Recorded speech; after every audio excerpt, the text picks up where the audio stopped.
Everyone thought that he was a lonely, bitchless loser, but one day Train Kun sends him to another world where he becomes the hero and creates a harem of beautiful girls. Even though his childhood friend promised that she would marry him when they grow up, that bitch went ahead and left him. So he became a heartbroken loser now, and instead of going to gym, he began learning martial arts. One day, while returning home, Train Kun decides to rid the world of some insults and Mog's bus Kun, completely causing everyone inside to die. When he opens his eyes, he finds himself in a different world in the body of a poor orphan named Rio and remembers his previous life as a mere dream. Suddenly, the door to his place opens and a bunch of thugs waltz in with a sack. They mock Rio for still being alive even though it looked like he would die from fever. They sit down to eat but tell Rio to go outside and wash himself because he stinks more than their underwear that haven't been washed for months. Rio knows that he stands at the very bottom of the pecking order, so he obeys and goes outside. As he washes himself, the memories of his past and present life conflict in his head, giving him a severe headache. He remembers that he used to live with his mother in this life, but one day she got killed, and he has been an orphan since then. Suddenly, a group of girls approach him and ask him if he has seen a girl with purple hair around here.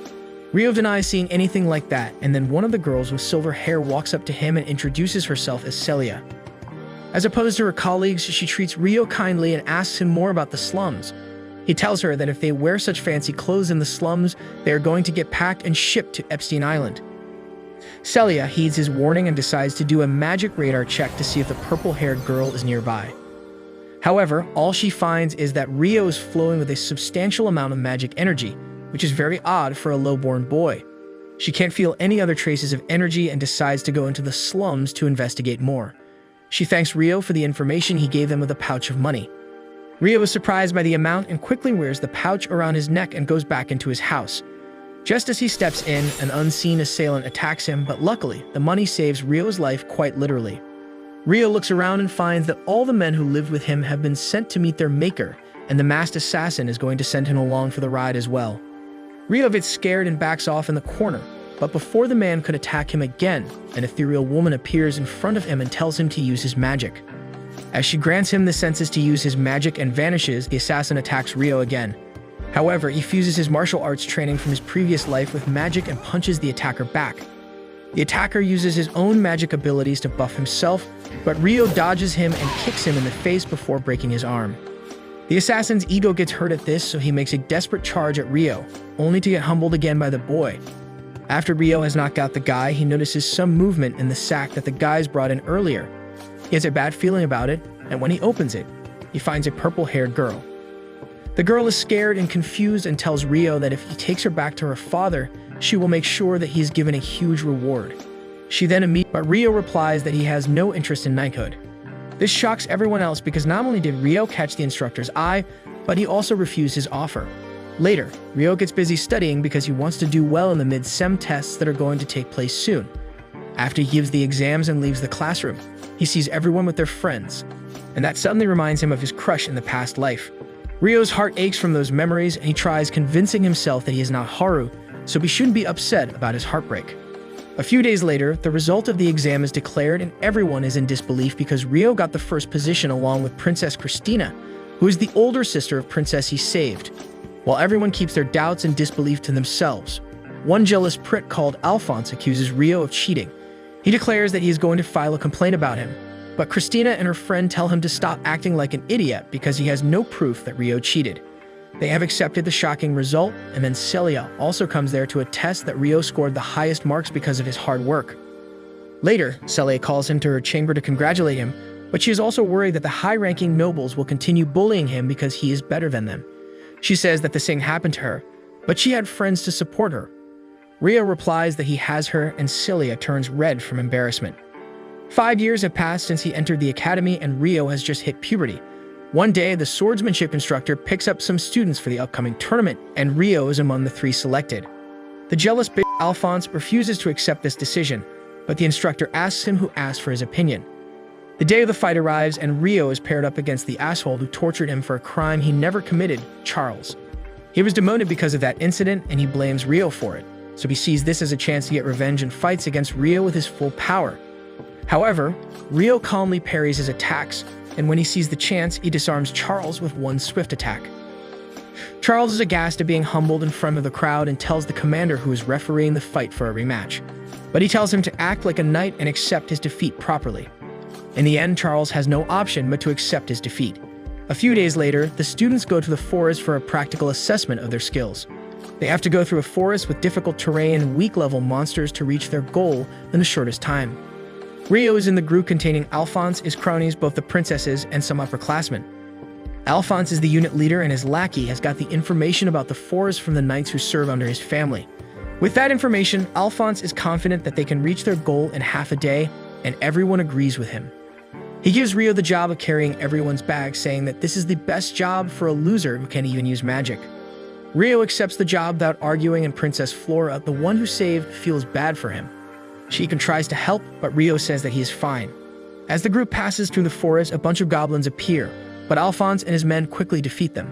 They are proud of their actions and think that Rio is a loser who is looking in another direction, unaware that he had sensed the presence of a powerful enemy who was the mastermind behind tries to find pasta being sold on the street.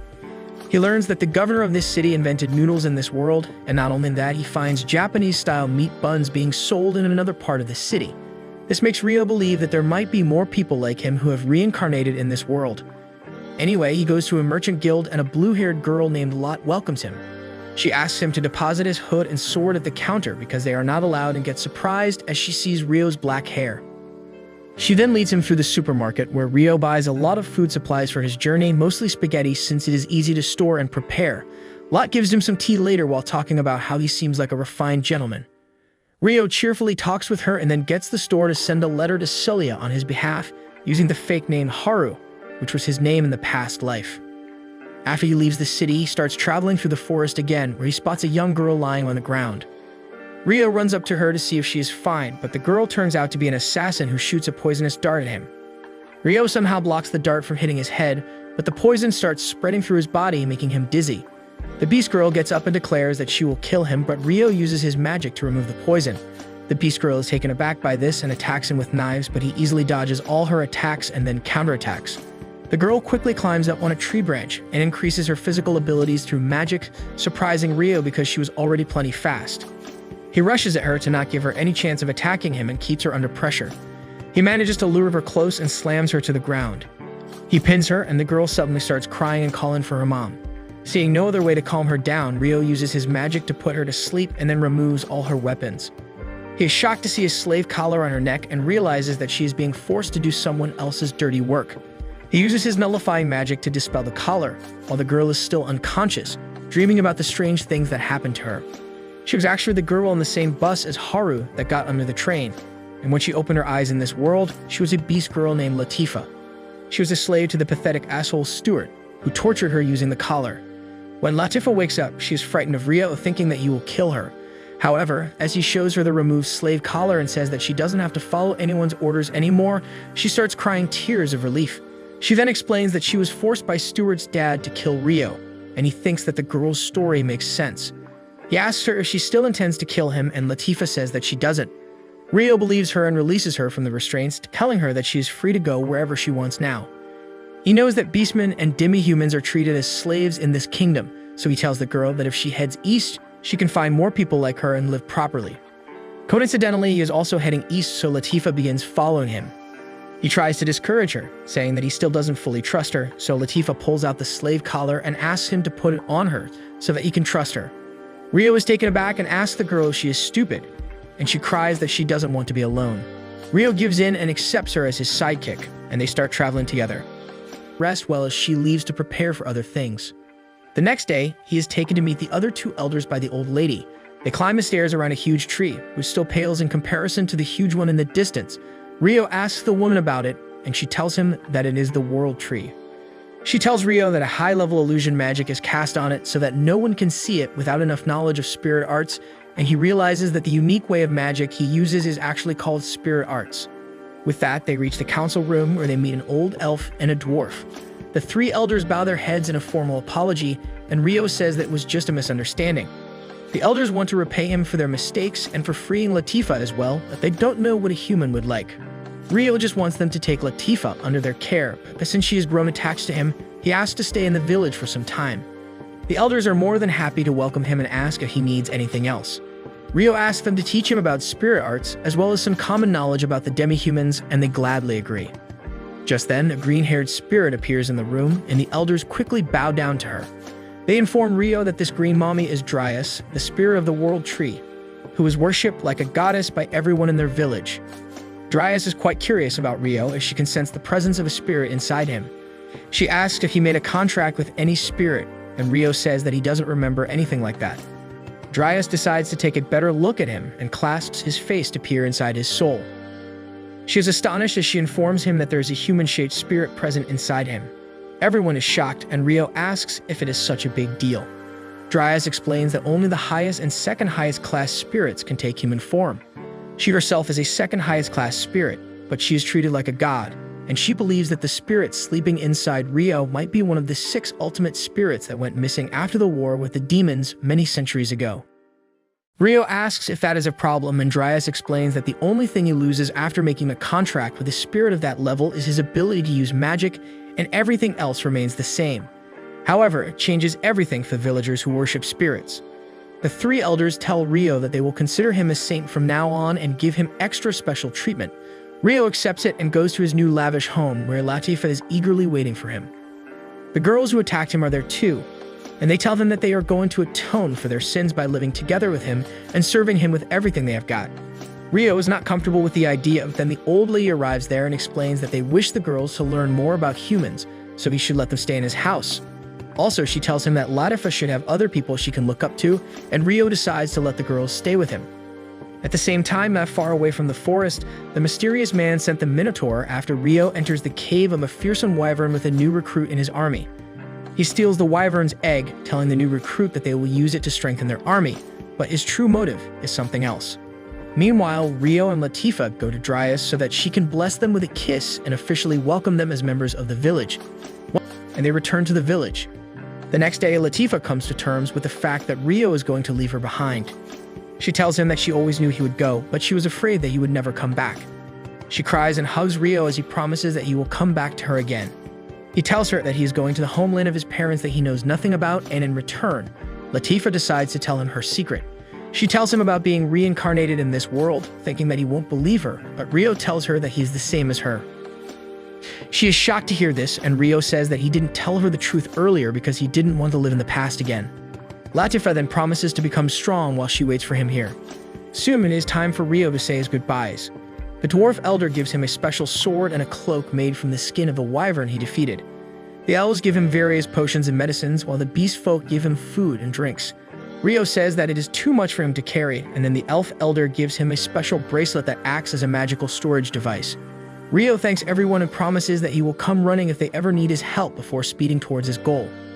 After traveling for more than 2 weeks, Rio finally arrives at a village called Yagumo, where his father and mother came from. He walks past the rice fields and sees everyone has black hair like him. He spots 2 girls and asks them if he can meet the leader of this village. One of the girls, named Ruri, tells him that her grandmother is the head of the village and takes him along, while her friend Seo gets as wet as the rice fields she was working on as she sees Rio. Soon, Rio gets to the house of the old lady, who welcomes him in and then asks his business. Rio tells her that his parents used to live in this area many years ago, and he is trying to find out if he has a family here. As the old lady hears the names of his parents, she immediately tells her granddaughters to go back to the fields because she doesn't want them hearing their conversation. Ruri complains that things were just getting interesting as she heads out with her friend, and after that, the old woman asks Rio to tell her more about his parents. He tells her that his dad died when he was still an infant, and his mom raised him till she was killed by an attacker. Rio says that he had promised to go back to the village with his mother, and the only thing he can do now is give him a proper funeral in their homeland. After hearing this, the old lady breaks some shocking news to Rio. She says that she is his father's mother and his grandmother. As for the funeral, she claims that they held it a long time ago and both of Rio's parents have their graves here. She takes him to the graves on a hillside, and after paying their respects, she explains that Rio's parents had to leave the village for some secret reason, and they made graves for them because they never expected them to come back. She cannot tell Rio the reason right now, but says that if he stays in the village, she might find a good time to tell him all about it. Rio is taken aback, but as he thinks about how the old lady is his grandma, he decides to stay with her. The next day, he wakes up early and helps his grandma and his cousin Ruri prepare breakfast. They need more water for the stew because they are going to have some guests over, and Ruri says that he can take water from the container that they fill using spirit arts. Rio is surprised to hear that they can use spirit arts too, and he shows off his skill by summoning hot water. Later, Sayo and her older brother Shin join them for a bit of a fight lately, so they are not yet on talking terms. So Ryo takes up the task and takes Sayo out for shopping. He buys her a pretty hairpin, and the shopkeeper tells Sayo to make a move on Ryo soon because she can sense that she is going to have a lot of competition. As they walk through the market, they spot a thug trying to kidnap a girl in broad daylight, while his friends hold back her guard. Ryo steps in to save the day, knocking out the thug and catching the girl in one swift motion.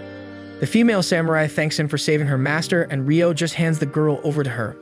He spots some guards coming their way, but he doesn't want any trouble, so he grabs Sayo's hand and runs away before the guards arrive. Later, they reach their quarters, where everyone gives them the looks as they see the brand new hairpin in Sayo's hair. Ryo doesn't want to get involved here as well, so he goes to put the stuff away, when suddenly the tax inspector arrives there with his dad.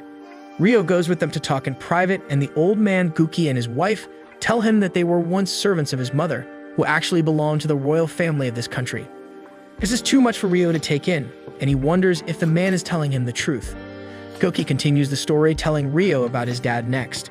His dad was just an ordinary soldier who showed great skill in a war 20 years ago, and to reward him, the king made him a noble. He was assigned to guard Ryo's mother, the princess, and soon they fell in love. At the same time, the war with their neighboring country ended, and the prince who came to negotiate peace immediately fell for Ryo's mother. Together, he sent his men in the dead of the night to kidnap her.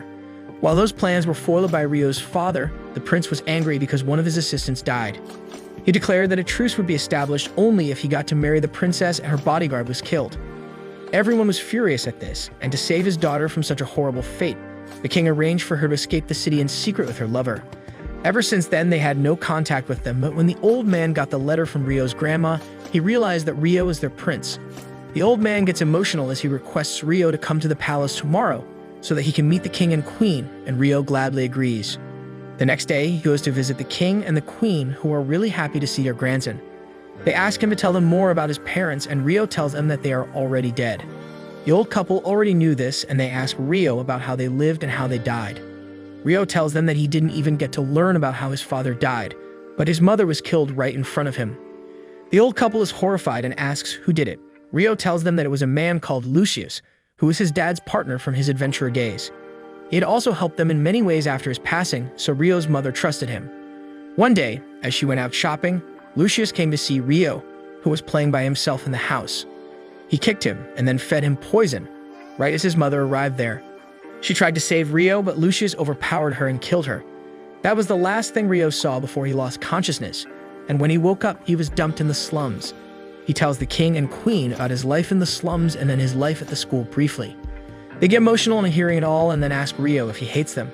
Ryo says that his mother never hated him from previous life in his heart.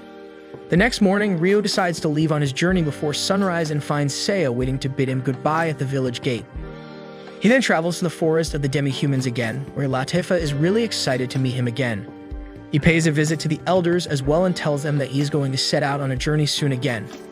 After that, he goes back to his house, where the girls from earlier start fighting for his attention, but Ryo keeps them at a safe distance.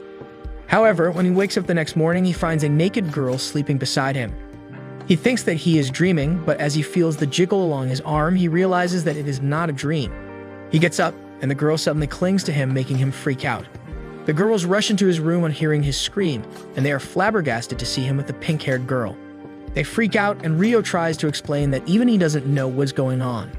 Latifa asks him who is the girl he brought to bed before any of them, and Ryo wakes her up and asks who she is. The girl tells him that she is the spirit he formed a contract with, and suddenly, things become clear to Ryo.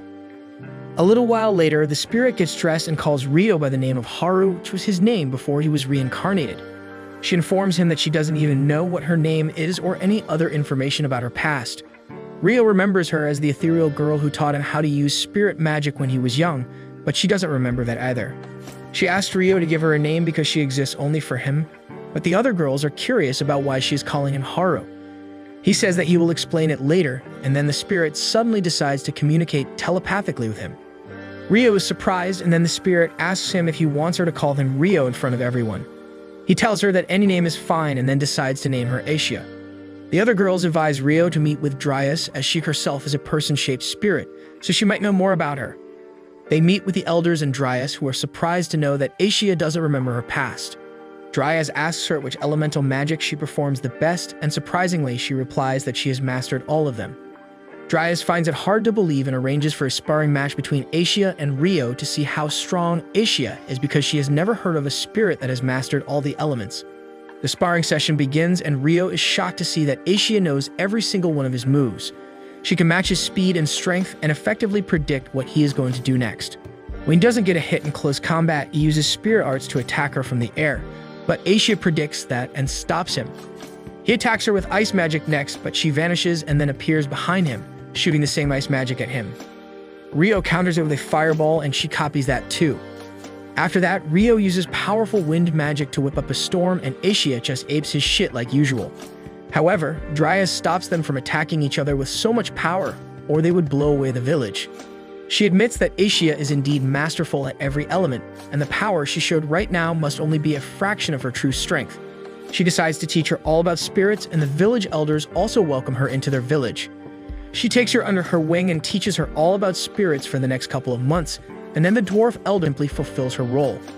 However, just as she is about to take Charles' hand, the guards start screaming at Rio to stop as he rushes straight towards Celia. Rio charges through the guards and sends them flying. The mages attack him, but he dodges their spells and leaps right over them. The elite guards use magic enchantments to fight him, and Charles orders them to kill the intruder. He boasts about how his elite guards won't lose to anyone, but Rio makes quick work of them and then knocks an outlet punch to his gut. Celia is shocked, but before she can say anything, Rio takes her hostage. Everyone panics and even Celia doesn't understand what is going on. However, he tells her that this is all an act, and he has come here to know her true feelings. He knows that Charles is practically threatening her family for this marriage, and Celia can't deny that.